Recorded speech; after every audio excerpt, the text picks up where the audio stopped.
more, will he automatically be off this too? Yes. Ah, And is his term up at the end of this year? That's right. yeah, he's not running again. All right, we're broadcasting. You can start anytime.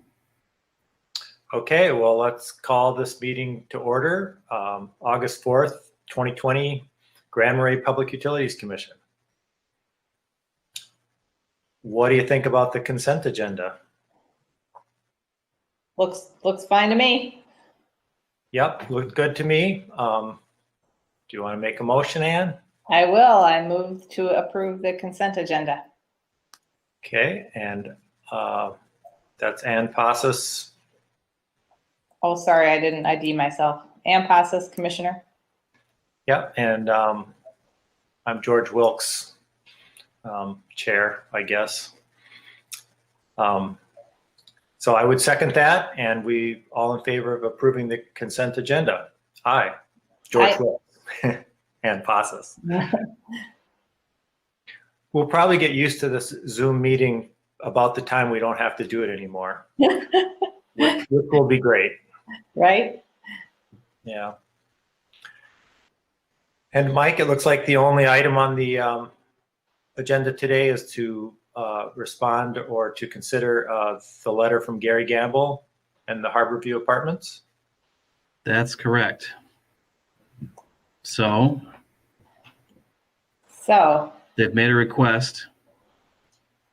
I made sure everybody has our policy that we just talked about a year ago. So I'm hoping that the conversations of a year ago are still fresh in your minds, and we don't have to completely revisit it. But just in case, the policy says that we allow residential owners of residential property to opt out of having an AMI meter on their property. In order to qualify for that, they have to pay a $40 fee to cover the setup of having not an AMI meter, and then $20 a month will be added to their monthly fee to cover the costs of us maintaining 2 meter reading systems, which includes both the manual reading and, well, I shouldn't say both, it includes a lot of things.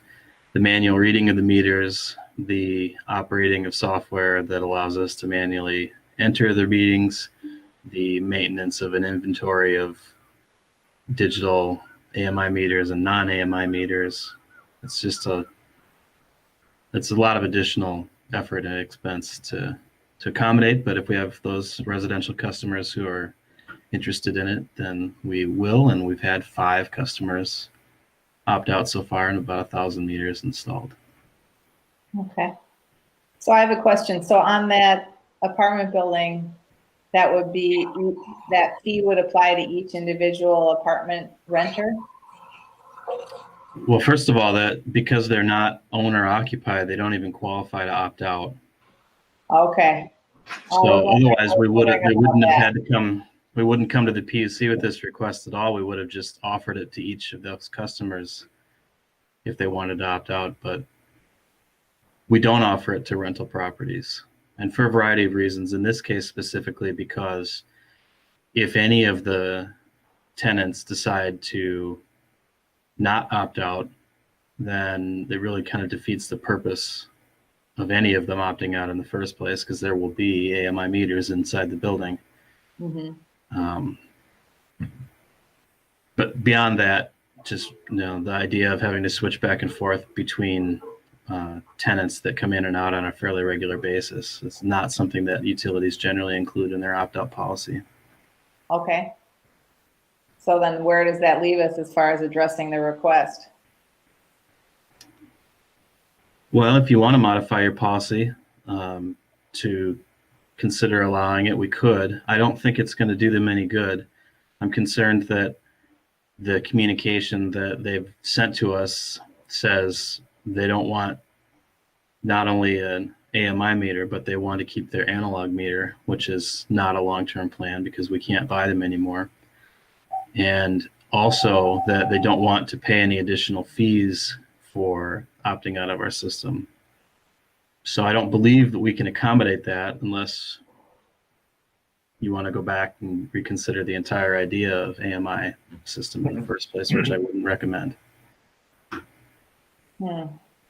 Yeah, I guess I would jump in and just say that I'm pretty comfortable with the policy as it's written. And, we went over this a year ago and really, looked into the health issues that have been raised and really determined that right now they don't really rise to the level of something we need to act on, and that there are agencies and institutions that look after public health that are much more well versed in this sort of thing, and that we will rely on them to supply us with information about health issues like the electromagnetic radiation that's being discussed here, and so I'm comfortable with the policy as it's written.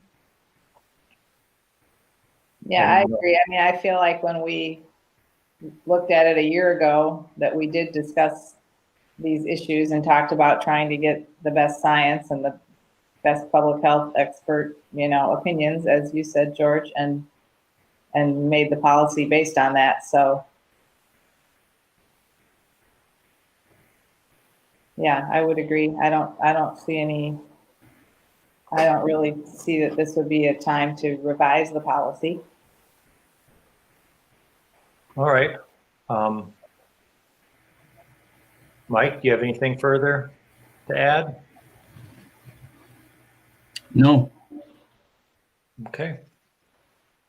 And you don't necessarily need an emotion from us or anything. No. If you're not going to change anything in the policy, then we will act accordingly. Okay. Yeah. I mean, the other thing I would point out is that I think it was 30 of the residents had signed a letter kind of expressing the wish not to get the smart meters. But it seemed to me like they had probably received a pretty small slice of information that was very biased, and they weren't given the full range of information on this issue. Yeah, I wondered about that as well. I don't know, because I don't know. I didn't speak with anyone who lives in that building, but that crossed my mind as well. Okay, well, I think you got it there, Mike. All right. Nice to see everybody. This meeting is adjourned. Thank you so much. That was fast.